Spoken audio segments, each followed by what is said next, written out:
আসসালামু আলাইকুম, সবাই কেমন আছেন? আলহামদুলিল্লাহ ভালো আছি।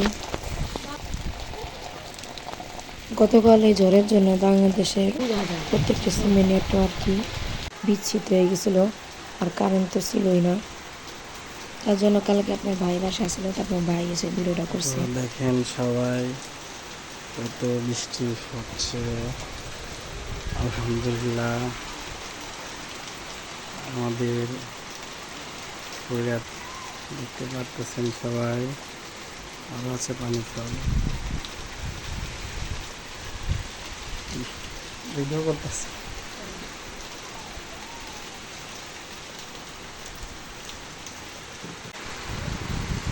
ঝড়ের বাতাসে গাছগুলাকে করতেছে, তো দেখেন